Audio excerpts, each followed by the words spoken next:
நடிகர் கமலின் மக்கள் நீதி மய்யம் கட்சிக்கு மீண்டும் டார்ச் லைட் சின்னம் ஒதுக்கப்பட்டுள்ளது குறித்து மக்கள் குரல் பகுதியில் எழுப்பப்பட்ட கேள்விகளுக்கு சிவகங்கை மக்கள் தெரிவித்த கருத்துக்களை பார்க்கலாம்.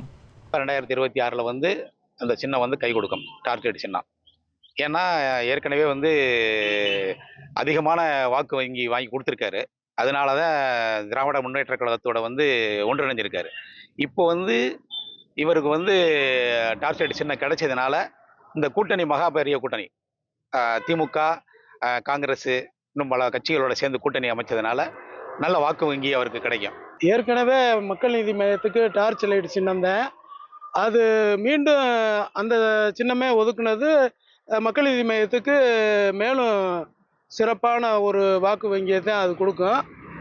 அது போக இப்போ டிஎம்கேயோட வேற கூட்டணியில் இருக்கிறதுனால டார்ச் லைட்டு மிகவும் ரொம்ப பிரகாசமாக அறிகிறதுக்கு அதிக வாய்ப்பு இருக்குது. உடைச்ச டிவியும் வேலை செய்யாது, உடஞ்சி போன டார்ச் லைட்டு வேலை செய்யாது. டார்ச் லைட்டு கிடைச்ச உடனே கமலஹாசனை கண்டுக்கிறது போகிறதில்ல. இந்த கமலஹாசனோட கொள்கைகள் மக்கள் ஏற்றுக்கிடுவாங்களா?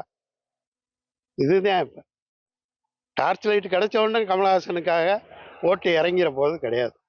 நிச்சயமா பத்மஸ்ரீ கமலஹாசன் அவர்கள் சின்ன குழந்தையிலேருந்து நடிச்சிட்டு வராங்க. அதிகமான தேசிய விருது பெற்றவர். அரசியல் நீரோட்டத்தில் மிகச்சிறப்பாக நடந்துருக்காரு. அவரோட கொள்கை தான் ரொம்ப சிறப்பாக இருக்கு. அதனால மிகப்பெரிய கூட்டணி, அதாவது தமிழ்நாட்டில் திமுக காங்கிரஸுங்கிறது மிகப்பெரிய கூட்டணியில் இருக்காரு. அது நிச்சயமா அவருக்கு டார்ச் லைட் கிடைச்சது மிகப்பெரிய சந்தோஷமா இருக்கேன். அவங்களோட மக்கள் நீதி மையத்துக்கு என்னுடைய வாழ்த்துக்கள். நிச்சயமாக இது மிகப்பெரிய வலு சேர்க்குன்னு நினைக்கிறேன். மக்கள் குரல் பகுதியில் சிவகங்கை மக்கள் தெரிவித்த கருத்துக்களை பார்த்தோம். தந்தி டிவியை உங்கள் கேபிள் டிவி ஆபரேட்டரிடம் இலவசமாக கேட்டு பெறுங்கள்.